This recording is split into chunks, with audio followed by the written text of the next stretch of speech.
Welcome back again. Our third guest is David Landecker of the Environmental Defense Center, and he will be also telling us about his experience at Stanford. David, so far we've heard about consensus building, we have heard about knowing your clients better and tailoring your programs to their needs. I understand you want to start by talking about something that is often overlooked, which is governance, and how governance and better governance of a nonprofit can lead to better results.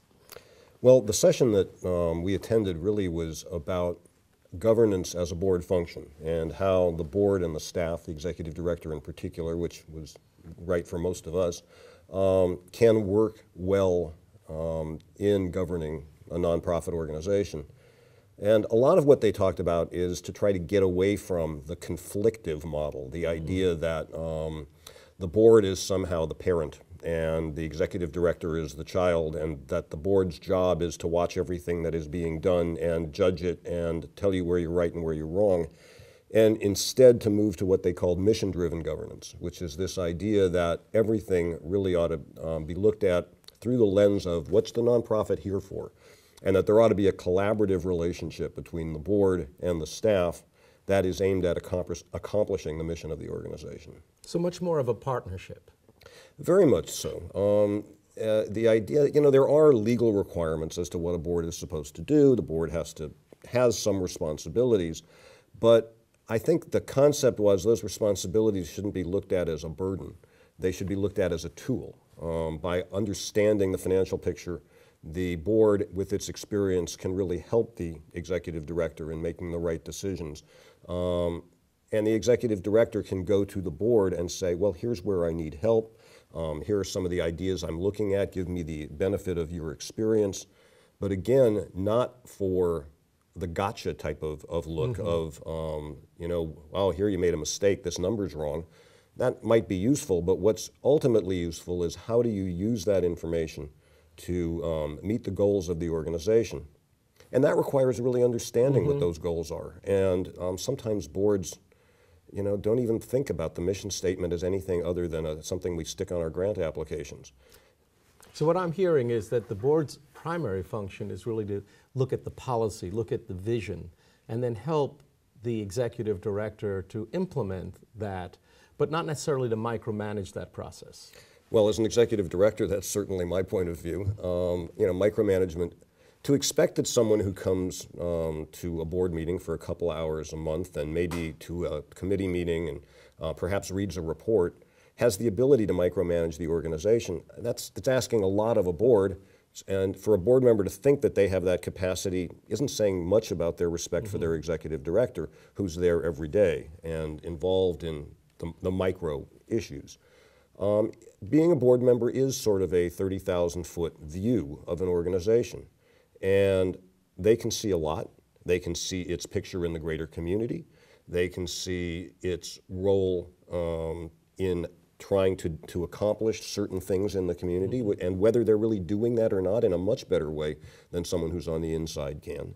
And they bring all kinds of experiences. Hopefully, if you choose your board well, and if the board chooses its partners well, you will have that great view. And one of the things that was really interesting that I know no board I've ever been on uses was the statement that choosing new board members is the most important decision that a board will make during the year.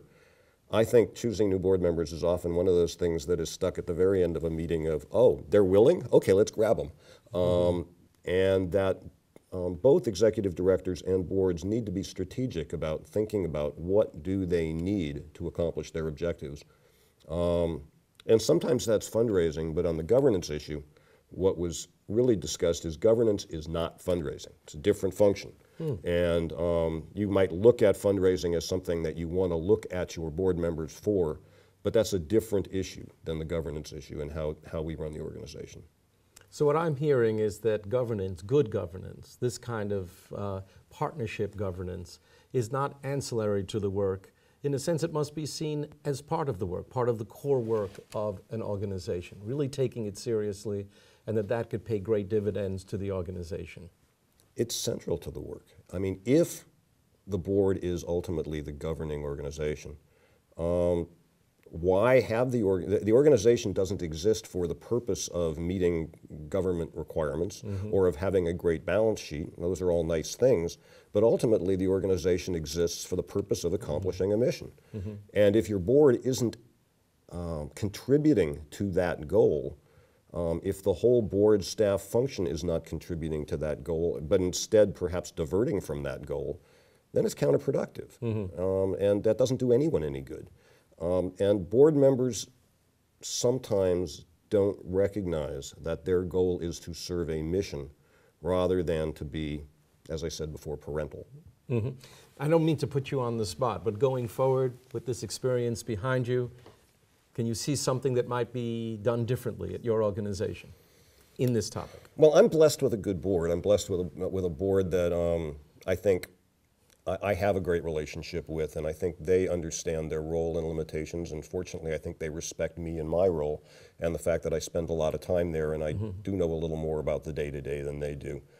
But I think it puts it in place, and one of the things that really struck me is the need for the board to take responsibility for governance of the board. We used to have a board governance committee. That ultimately was subsumed by the executive committee because we just, it was felt there were too many different meetings of too many different things and that the executive committee could meet this function.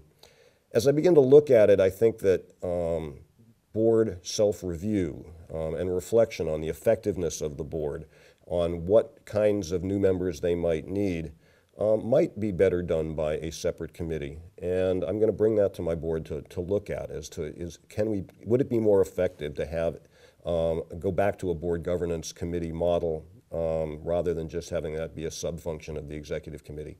And I'll let them ponder whether that works or not. But it's a fascinating concept, the issue of investing in the board in the same way as we invest in staff, as we invest in our programs, to see it as an of equal importance in running a great organization. One of the takeaways you had. No question. And also just the idea that a board, really like a staff member, is a participant in the organization.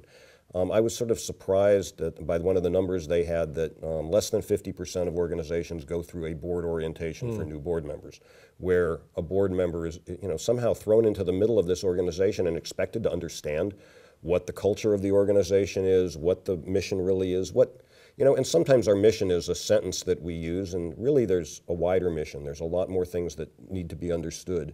The policies, just the way things are expected to happen. And that doesn't happen magically. And it really helps to spend a couple hours with a new board member and make sure they understand what they're getting into.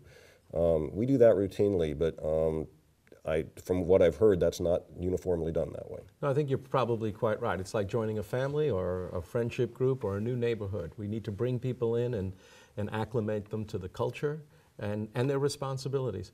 Well, David, it's been a pleasure talking to you about this. I'm sure we could do it for a lot longer, but we have some time limits. So I want to thank you for sharing this time with us. And when we do return, I will not be here in this chair, but Catherine Brzezowski, Vice President of the Orfalea Foundations, will continue the interviews. Thanks.